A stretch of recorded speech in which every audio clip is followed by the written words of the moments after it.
다 같이 사도신경으로 신앙 고백하심으로 새벽 기도를 하나님께 드리시겠습니다. 나는 전능하신 아버지 하나님 천지의 창조주를 믿습니다. 나는 그의 유일하신 아들 우리 주 예수 그리스도를 믿습니다. 그는 성령으로 잉태되어 동정녀 마리아에게서 나시고 본디오 빌라도에게 고난을 받아 십자가에 못 박혀 죽으시고 장사된 지 사흘 만에 죽은 자 가운데서 다시 살아나셨으며 하늘에 오르시어 전능하신 아버지 하나님 우편에 앉아 계시다가 거기로부터 살아있는 자와 죽은 자를 심판하러 오십니다. 나는 성령을 믿으며 거룩한 공교회와 성도의 교제와 죄를 용서받는 것과 몸의 부활과 영생을 믿습니다. 아멘. 찬송가 412장 찬양하시겠습니다. 찬송가 412장입니다.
참된 평화가 어디 있나.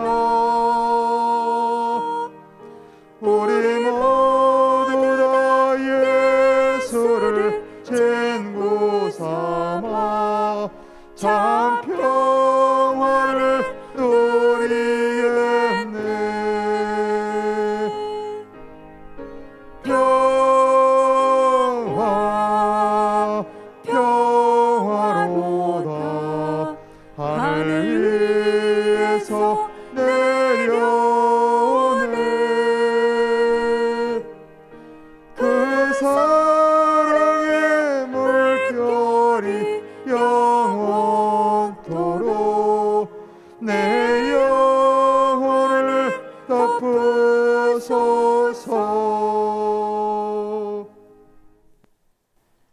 하나님의 말씀 함께 보겠습니다. 구약성경 창세기 31장 43절에서 55절까지 말씀입니다.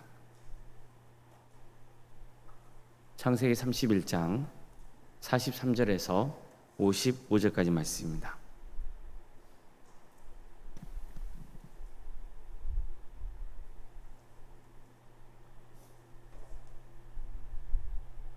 창세기 31장 43절에서 55절까지 말씀을 교독하시겠습니다.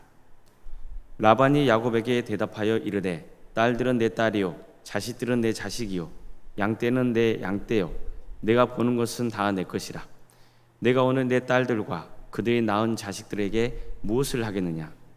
이제 오라. 나와 내가 언약을 맺고 그것으로 너와 나 사이에 증거를 삼을 것이니라. 이에 야곱이 돌을 가져다가 기둥으로 세우고 또 그 형제들에게 돌을 모으라 하니 그들이 돌을 가져다가 무더기를 이루매 우리가 거기 무더기 곁에서 먹고 라반은 그것을 여갈 사두다라 불렀고 야곱은 그것을 갈르엣이라 불렀으니 라반의 말에 오늘 이 무더기가 너와 나 사이에 증거가 된다 하였으므로 그 이름을 갈레시라 불렀으며 또 미스바라 하였으니 이는 그의 말에 우리가 서로 떠나 있을 때 여호와께서 나와 너 사이를 살피시옵소서 함이라. 만일 내가 내 딸을 박대하거나 내 딸들 외에 다른 아내를 맞이하면 우리와 함께할 사람이 없어도 보라 하나님이 나와 내 사이에 증인이 되시니라 함이었더라. 라반이 또 야곱에게 이르되 내가 나와 너 사이에 둔 이 무더기를 보라. 또 이 기둥을 보라. 이 무더기가 증거가 되고 이 구둥이 증거가 되나니 내가 이 무더기를 넘어 내게로 가서 해하지 않을 것이요 내가 이 무더기 이 기둥을 넘어 내게로 와서 해하지 아니할 것이라. 아브라함의 하나님 나홀의 하나님 그들의 조상의 하나님은 우리 사이에 판단하옵소서 하매 야곱이 그의 아버지 이삭이 경외하는 일을 가리켜 맹세하고 야곱이 또 산에서 제사를 드리고 형제들을 불러 떡을 먹이니 그들이 떡을 먹고 산에서 밤을 지내고 라반이 아침에 일찍이 일어나 손자들과 딸들에게 입맞추며 그들에게 축복하고 떠나 고향으로 돌아갔더라. 아멘. 오늘 거룩한 주일을 맞아서 주임을 또 찬양하고 경배하기 위해 또 새벽기를 드리는 모든 성도님들의 삶의 자리마다 또 하나님께서 친히 세우시고 다스리시는 동암교회 위에 하나님의 은혜와 평강이 늘 충만하시길 주님의 이름으로 축원합니다. 야곱이 라반의 집에서 도망칠 때 그의 아내였던 라헬은 드라빔을 훔쳤습니다. 드라빔은 사람의 모양으로 된 수호신상이었습니다. 가문을 지켜준다고 믿었던 그런 우상입니다. 그걸 라헬이 훔친 거예요. 라헬이 훔친 드라빔은 크기가 작았습니다. 야곱이 드라빔을 훔친 줄 알고 라반이 온 장막을 뒤지잖아요. 그때 라헬은 낙타 안장 밑에 드라빔을 숨기고 그 위에 앉아 있었거든요. 그래서 아마도 한 손이나 두 손 정도 쥘 수 있는 크기의 드라빔이지 않았나 싶습니다. 나중에 이스라엘 역사를 보면요, 성인 크기의 드라빔 상도 등장해요. 라반이 드라빔에 집착했던 것은 상속의 권리를 주장할 수 있는 물건이었기 때문입니다. 아마 라헬은 이 점을 특히 염두에 두고 드라빔을 훔치지 않았나 싶습니다. 따라서 라반 입장에서 만약 드라빔이 야곱의 손에 들어간다면 나중에 이 드라빔을 근거로 야곱이 상속권을 주장할 수 있다, 이렇게 판단했던 겁니다. 라반은 야곱이 보통 사람이 아니라는 것을 알았어요. 머리가 아주 좋다는 것을 알았습니다. 야곱이라면 충분히 그럴 수 있다고 본 거예요. 그래서 어떻게든 드라빔을 찾으려고 했던 거죠. 하지만 결국 드라빔을 찾지 못합니다. 그자 이제 전세가 역전이 됩니다. 이번에는 야곱이 그동안 쌓였던 울분을 라반에게 토하기 시작합니다. 얼마나 자신이 라반의 가정을 위해서 최선을 다해왔는지, 그런데도 불구하고 어떻게 라반이 자신을 괴롭혀왔는지를 낱낱이 밝혔습니다. 하나님이 나와 함께 하셨기에 망정이지 그렇지 않았다면 당신은 나를 빈손으로 내쫓았을 것이라고도 했습니다. 한마디로 라반은 야곱에게 완전히 신뢰를 잃고 만 거죠. 그자 라반도 야곱에게 너의 아내는 내 딸들이고 너의 자식들은 내 자식이고 가축들도 다 내 것이라고 주장합니다. 또 말도 안 되는 주장을 하고 있는 거죠. 하지만 그러면서도 라반이 생각을 하는 거예요. 이것은 이제 어쩔 수 없다고 여긴 거죠. 더구나 하나님께서 라반에게 직접 야곱을 건들지 말라고 말씀하셨기 때문에 라반으로서는 다를 도리가 없었습니다. 드라비아도 찾았다면 그걸로 야곱을 또 어떻게 해볼 수 있었겠지만 아무리 뒤져도 드라빔을 손에 놓을 수 없었습니다. 그런 자기 딸들도 이미 야곱 편에 서 있다는 것을 알았습니다. 이제 중요한 것은 뭐겠습니까? 이 문제를 어떻게든 자기에게 유리한 쪽으로 이끌고 가야 되는 거예요. 수습을 해야 되는 겁니다. 그는 분명히 야곱의 가정을 떠나보내야 했어요. 그것은 어쩔 수 없는 현실입니다. 그렇다면 중요한 것은 떠난 야곱이 다시 자기 집으로 돌아온 일이 없게 되는 거예요. 다시 말해서 드라빔을 들고 찾아와서 상속권을 요구하는 일이 없도록 해야 되는 거죠. 그게 가장 중요했습니다. 그래서 그는 서로 언약을 맺자고 제안하는 겁니다. 일종의 상호 불가침 조약을 맺자고 하는 거죠. 사실 야곱은요, 드라빔 훔치지 않았잖아요. 그래서 그는 자기가 나중에 라반의 집에 찾아가서 상속권을 요구하라고는 전혀 생각이나 계획이 없었어요. 그저 하루라도 빨리 라반의 속박에서 벗어나서 고향으로 돌아가고 싶은 마음뿐이었습니다. 그래서 그는 흔쾌히 라반의 제안을 받아들이는 겁니다. 먼저 야곱이 돌을 가져다가 기둥으로 세웁니다. 그러자 라반의 친족들도 돌들을 가지고 와서 무더기를 만들었어요. 이것은 이 돌을 중심으로 더 이상 서로 선을 넘어서지 말자는 뜻입니다. 그런 다음 그들은 돌 무더기 옆에서 식사를 했어요. 라반은 돌 무더기를 여갈 사와다 두다 이렇게 불렀습니다. 또 야곱은 갈렛이라 불렀어요. 그러니까 둘 다 무슨 뜻이냐면 증거의 무더기 이런 뜻입니다. 자, 그렇게 이름을 정한 다음에 라반은 야곱에게 자기 딸들을 박해하지 말 것과 다른 아내를 두지 말라 이렇게 요구합니다. 그런 다음에 라반이 정말 야곱에게 하고 싶었던 말을 꺼내는 거예요. 내가 나와 너 사이에 둔 이 돌 무더기를 보라. 또 이 기둥을 보라. 이 무더기가 증거가 되고 이 기둥이 증거가 되나니 내가 이 무더기를 넘어 내게로 가서 해하지 아니할 것이요 내가 이 무더기 이 기둥을 넘어 내게로 와서 해하지 아니할 것이라. 한마디로 무슨 말입니까? 서로 선 넘지 말자는 뜻이에요. 이렇게 함으로써 라반은 야곱이 자기 집에 와서 상속권을 요구할 수 있는 그런 주장할 수 있는 가능성을 미연에 방지하려고 했던 겁니다. 정말 라반은 보통 머리가 아닌 거예요. 하지만 결과적으로 보면 라반의 저희가 어떻든 간에 야곱과 라반 사이에 20년간의 질긴 인연은 서로 화해하는 것으로 끝을 맺습니다. 라반이 아침에 일찍 일어나 손자들과 딸들에게 입맞추며 그들에게 축복하고 떠나 고향으로 돌아갔더라. 이게 다 누구 때문입니까? 하나님 때문입니다. 라반은 야곱이 도망친 줄 알고 또 드라빔까지 훔쳐갔다고 오해함으로써 그를 가만두지 않겠다고 벼르며 뒤를 쫓았습니다. 하지만 하나님께서 라반에게 말씀하셔서 야곱을 건들지 못하게 막으셨어요. 라반이 라헬이 훔친 드라빔을 발견했다면 문제가 꼬였겠지만 그러지 못했죠. 그러다 보니까 이제 야곱은 당당하게 라반에게 자신의 생각을 밝힐 수 있는 장이 마련된 거예요. 이제까지 그가 쌓여왔던 거 있잖아요. 이 마음에 품었던 응어리진 것을 라반에게 그때 다 풀어버린 거예요. 자, 그러면 어떻게 될까요? 야곱으로서도 마음이 풀리는 거죠. 우리도 그럴 때 있지 않습니까? 그동안 자기가 겪었던 일을 라반에게 말할 수 있도록 하나님께서 이끄심으로써 라반이 할 말을 얻게 만드신 거예요. 라반으로서는 야곱과 상호 불가침 조약을 맺지 않을 수 없는 상황으로 이끄신 겁니다. 자, 우리가 창세기를 계속해서 살펴보고 있지만 흥미롭게도 창세기는요 갈등이 있어요. 그런데 그 갈등이 화해의 역사로 끝나는 장면이 많이 나옵니다. 예를 들면 아브라함과 롯 간에 갈등이 있었잖아요. 그러나 그 갈등이 나중에 보면은 화해 역사로 끝납니다. 또 이삭과 그 주변 사람들 간의 우물 문제로 갈등이 있었잖아요. 근데 그것도 나중에 보면 어떻게 합니까?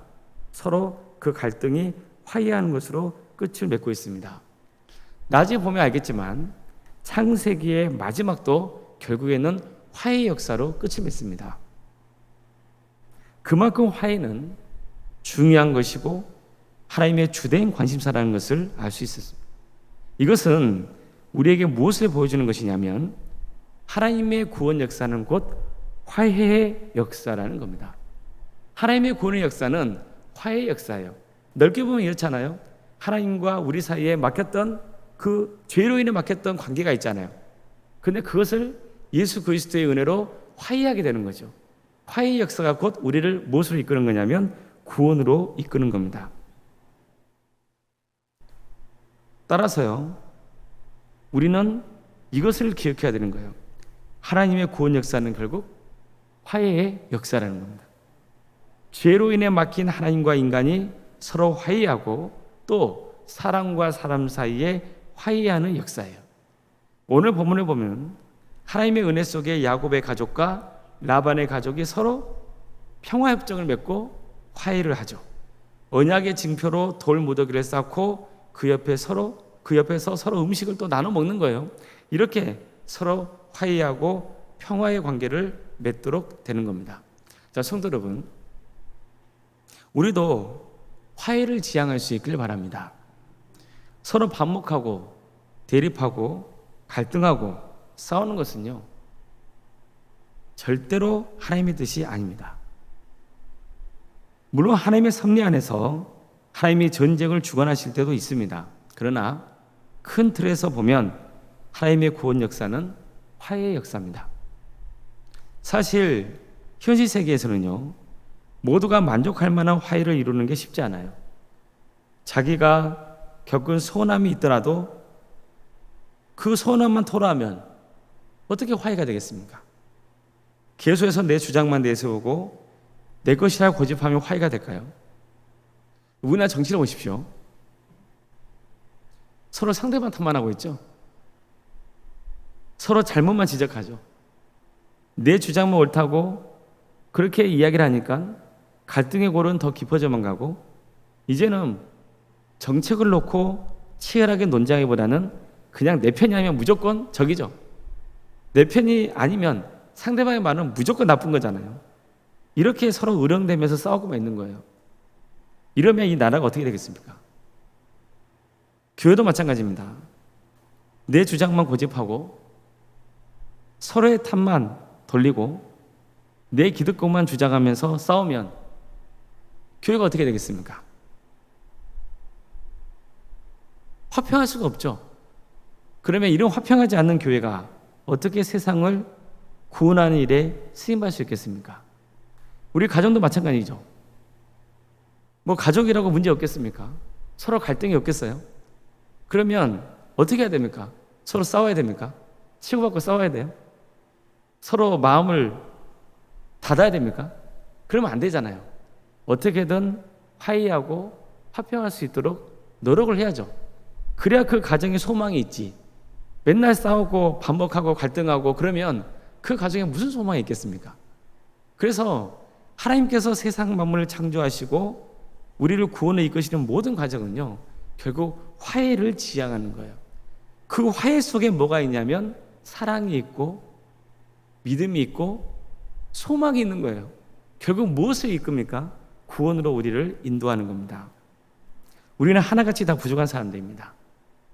비록 선한 점이 있고 마음에 안 드는 점이 있더라도 평안을 깨뜨리지 않도록 서로 배려할 수 있어야 됩니다. 화해를 추구하는 그런 삶을 살아가야 돼요.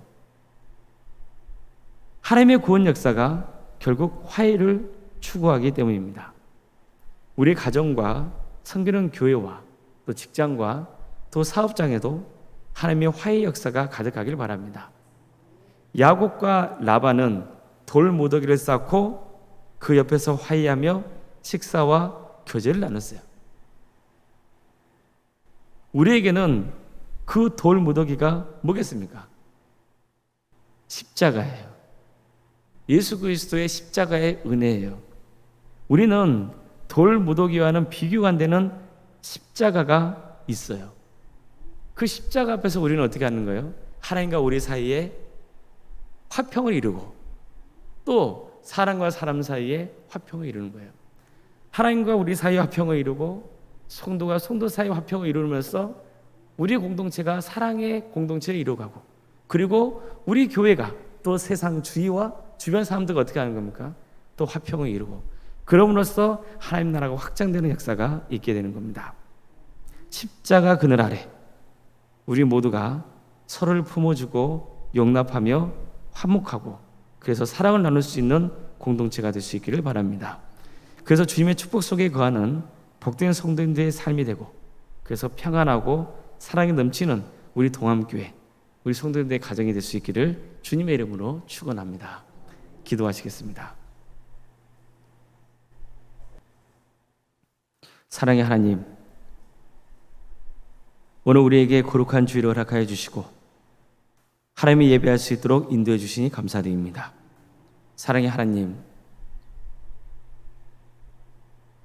우리는 죄인인지라 때로는 갈등하고 싸우고 반목하고 이런 어리석은 삶의 길을 갈 때가 참 많이 있습니다. 내 주장만이 옳다고 하고 다른 사람들을 무시하고 멸시하고 서로 양보하는 것 없이 서로 대치하면서 갈등하고 싸웁니다. 주님, 이런 우리의 어리석은 모습을 용서해 주시고 하나님을 믿는 우리부터 화평을 이루는 삶의 길을 갈 수 있도록 도와주시옵소서. 하나님을 믿는 거룩한 주의 백성으로서 하나님과 화평을 이루고 또 성도들 간의 화평을 이루고 또 이웃과 화평을 이루는 삶의 길을 갈 수 있도록 도와주시옵소서. 그래서 우리 인생에도 하나님이 주시는 평안의 축복을 받아 누릴 수 있는 거룩한 삶들이 될 수 있도록 도와주시옵소서.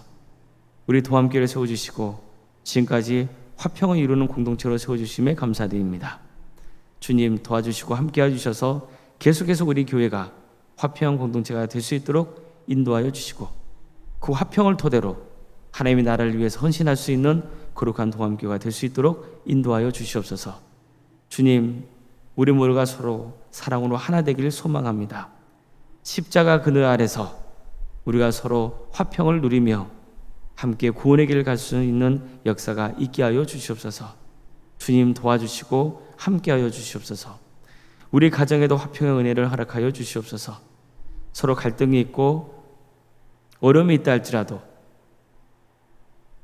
주님께서 이 가정의 주인심을 믿고 주님께 모든 것을 내맡기고 나부터가 먼저 화평과 화해를 이루는 삶의 길을 갈 수 있도록 인도하여 주시옵소서.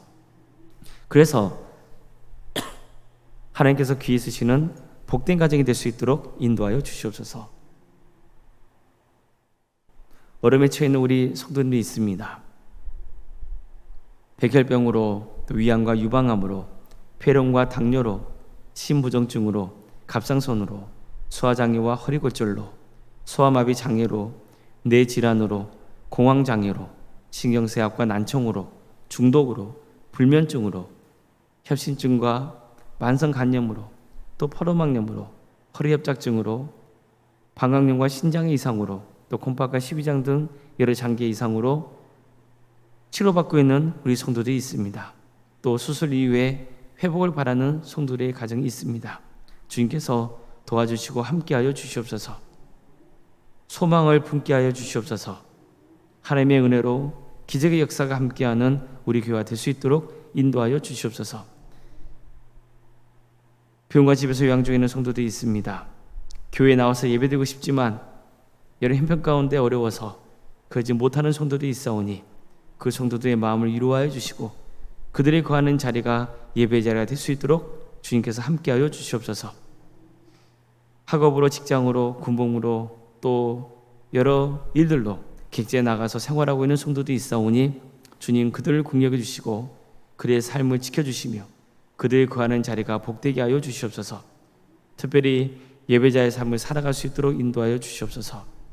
자녀의 잉태를 바라는 가정이 있습니다.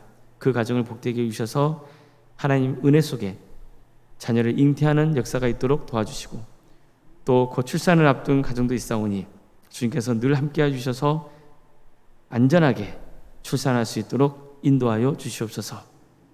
우리 자녀들을 위해서 기도합니다. 우리 자녀들의 삶의 길을 주께서 늘 주장하여 주시옵소서. 우리 자녀들에게 주어진 은사와 달란트로 세상을 잘 섬길 수 있도록 도와주시고, 하나님께 영광 돌리는 삶의 길을 갈 수 있도록 인도하여 주시옵소서. 무엇보다도 그들의 신앙이 잘 자랄 수 있도록 도와주시옵소서.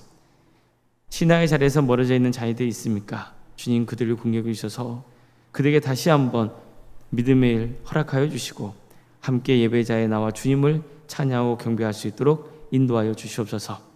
우리 청년들 취업과 결혼 문제로 기도드립니다. 참 어려운 시기를 살아가고 있는 청년들입니다. 그들에게 소망을 주시옵소서. 그들이 일할 수 있는 자리를 허락하여 주시고, 또 때가 되면 결혼시켜 주셔서 믿음의 가정을 세워갈 수 있도록 인도하여 주시옵소서. 이제 결혼을 앞둔 가정이 있습니다. 그 가정을 복되게 해주셔서 하나님의 은혜 속에 결혼을 잘 준비하여서 믿음의 가정을 든든히 세워갈 수 있도록 인도하여 주시옵소서.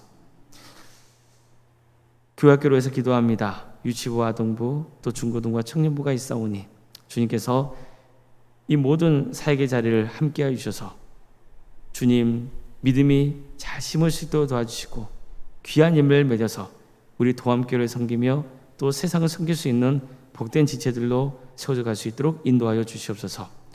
우리 교회학교 여름 사역을 위해서 기도합니다. 교육자와 교사 모두 성령 충만하여서 주신 사역을 능력 있게 잘 감당할 수 있도록 인도하여 주시고, 여름 사역을 통해서 전도하는 도함교회가 될 수 있도록 도와주시옵소서. 우리 학생들의 신앙이 잘 자라서 하나님의 영광을 위해서 살아갈 수 있도록 인도하여 주시옵소서. 교육과 자치기관, 또 전도특공대와 기도특공대, 동암주의아센터와 사랑식당 등을 연토록 인도하시니 감사드립니다.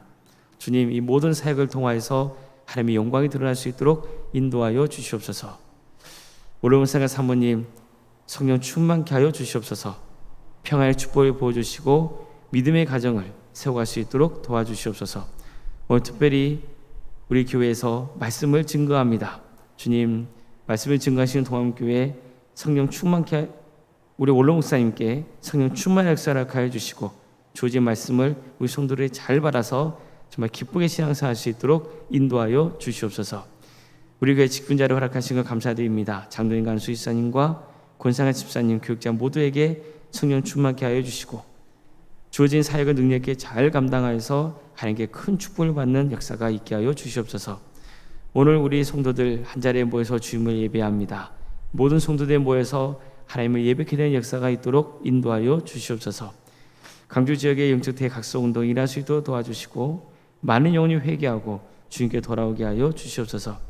이 나라에 하나님의 정의와 공의가 바로 세워지게 해주시고, 우리 억압받고 있는 북한 동포들 하루속히 해방과 자의 기쁨을 맛보게 해주시며, 땅가에 이르러서 복음을 증거하고 있는 우리 선교사들이 함께하여 주셔서 그들에게 사회의 자리와 가정을 지켜주시고 조인 사역을 능력 있게 잘 감당할 수 있도록 인도하여 주시옵소서. 모든 것을 주님께 의지하오며 살아계신 예수님의 이름으로 기도드리옵나이다. 아멘. 하늘에 계신 우리 아버지, 아버지의 이름을 거룩하게 하시며 아버지의 나라가 오게 하시며 아버지의 뜻이 하늘에서와 같이 땅에서도 이루어지게 하소서. 오늘 우리에게 일용할 양식을 주시고 우리가 우리에게 잘못한 사람을 용서하여 준 것 같이 우리 죄를 용서하여 주시고 우리를 시험에 빠지지 않게 하시고 악에서 구하소서. 나라와 권능과 영광이 영원히 아버지의 것입니다. 아멘. 각자 기도하시겠습니다.